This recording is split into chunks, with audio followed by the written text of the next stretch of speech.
Kashi news channel, सच है तो बोलेगा। वाराणसी में शारदीय नवरात्र के शुरू होते ही महादेव की नगरी काशी मिनी कोलकाता में बदल जाती है। एक और मां दुर्गा के 9 अलग अलग रूपों वाली मंदिरों में भक्तों की भीड़, तो दूसरी ओर दुर्गा प्रतिमा स्थापित करने के लिए शहरी और ग्रामीण क्षेत्रों में पंडालों के साथ मूर्तियां बनाने का काम अंतिम चरण में है। इस बार माता को कपड़े का वस्त्र न पहनाकर पंचमेवा का वस्त्र पहनाया जा रहा है। लगभग 1 कुंतल पंचमेवा से मां का वस्त्र बनाया जा रहा है और सफेद तिल से बनी मूर्तियां श्रद्धालुओं के लिए आकर्षण का केंद्र बन रही है, तो पंडाल भी चंद्रयान की थीम पर बनाए जा रहे हैं। शहरी और ग्रामीण क्षेत्रों में मिलाकर सैकड़ों से ज्यादा पंडालों में मूर्तियां सप्तमी को स्थापित की जाती हैं। वहीं मूर्तिकारों द्वारा बनाई जा रही मूर्तियां काफी भव्य और आकर्षक बनाई जा रही हैं। माता की मूर्ति छठवीं तिथि को पूजा पंडालों में पहुंच जाती है। इसके बाद विधि विधान के साथ मंत्र उच्चारण और जयकारे के बीच माता का सप्तमी के दिन प्राण प्रतिष्ठा पूजा पंडालों में किया जाता है। हालांकि एकाध पंडालों में शारदीय नवरात्र के पहले दिन ही मूर्तियां स्थापित कर दी जाती हैं। वहीं इस बार दुर्गा पूजा का आयोजन भव्य रूप से आयोजित हो रहा है, जिसके चलते मूर्तियों की मांग भी ज्यादा होने से शिल्पकारों के चेहरे भी खिल उठे हैं। खोजवा निवासी शीतल चौरसिया ने बताया कि इस बार हम लोग इको फ्रेंडली मूर्ति बना रहे हैं। हम कई प्रकार की मूर्तियां बना रहे हैं, जिसमें पंचमेवा से बनी मूर्ति, किरकिरी से बनी मूर्ति, सफेद तिल से बनी मूर्ति, सूतली से बनी मूर्ति, पुआल से बनी मूर्ति इस बार आकर्षण का केंद्र है।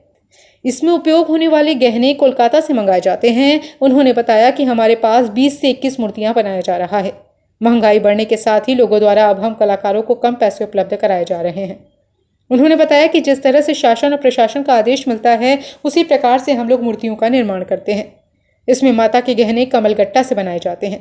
इसके साथ ही रुद्राक्ष के दानों का भी प्रयोग किया गया है। इन मूर्तियों को बनाने के लिए 6 से 7 की संख्या में हम लोग लगे हुए हैं। शीतल जी, किस प्रकार की मूर्तियों का निर्माण करते हैं आप? इस बार हम इको फ्रेंडली टाइप की मूर्तियाँ तैयार किए हैं, जिसमें कुछ पंचमेवा की है, कुछ वो आर्टिफिशियल किरकिरी की है, कुछ रस्सी की है और कुछ पुआल की है। अच्छा, कितनी मूर्तियों का निर्माण आप कर रहे हैं? हमारे यहाँ करीब 20 से 21 मूर्तियाँ का निर्माण हो रहा है, जिसमें कुछ छोटा बड़ा मिलाकर। अच्छा, 2 साल से तो पिछले 2 साल में बात करें तो कोरोना की वजह से ज़्यादा पंडाल नहीं लग रहे थे मूर्ति, तो आप लोग के साथ सामने एक संकट था, अर्थ का संकट। अब धीरे धीरे कैसा व्यापार अब शुरू हुआ है? तो व्यापार तो लगभग पहले क्या था कि लोगों के पास पैसा ज़्यादा था, अब लोग पैसा देने में संकोच कर रहे हैं। हाँ। अब पहले के मुताबिक पैसा नहीं मिलता हम लोग को। अच्छा, ये इको फ्रेंडली मूर्ति, चूँकि इसका जो बहाव होता है वो गंगा में, जल स्रोतों में होता है, तो इको फ्रेंडली का ख्याल आपके मन में कैसे आया? हमको जैसा भैया लोग बोलते हैं वैसा हम करते हैं। ये जैसा ऑर्डर हमको मिलता है वो करते हैं हम। अच्छा, इको फ्रेंडली में क्या क्या किस चीज़ से मूर्तियाँ बनाई हैं आपने? इको फ्रेंडली में पंचमेवा है, जिसमें काजू, किशमिश, बादाम और पिस्ता बादाम, तिल और कमलगट्टा ये सब लगा हुआ है। ठीक। कितने वर्षों से बना रहे हैं आप मूर्तियाँ? हम लगभग 10 वर्षों से 10-11 वर्षों से बना रहे हैं। कितने कलाकार इसमें लगते हैं कारीगर? इसमें कारीगर हम लोग 6-7 लोग लगे हैं। बाहर का कोई कारीगर नहीं, हम लोग हमारे भाई लोग मिलके काम कर रहे हैं। टोटल संख्या कितनी होती है? कारीगर संख्या कितनी होती है लोगों की? लोगों की संख्या करीब 10 से 11-12 लोग हैं।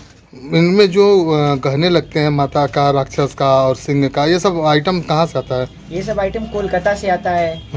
सब कोलकाता से हम लोग लाते हैं। कुछ बनारस में ही भी मिल जाती है, बहुत ढूंढने पर। ये ज़्यादातर कोलकाता से ही मिलती है। तो पहले के अपेक्षा रेट की बात करें तो कितना कम हुआ है या ज़्यादा हुआ है? क्या स्थिति है गहनों के? पहले की अपेक्षा बात करें तो बताए तो कि जो पहले पैसा मिल जाता था, अब लोग देने में संकोच कर रहे हैं। पूर्वांचल की खबरों से जुड़े रहने के लिए आज ही सब्सक्राइब करें हमारा YouTube चैनल डनकाशी, और हाँ, लेटेस्ट अपडेट्स के लिए बेल आइकन को प्रेस करना ना भूलें। और आपके पास है कोई जानकारी या है कोई सूचना, तो हमारे दिए गए नंबर पर आप हमसे संपर्क कर सकते हैं।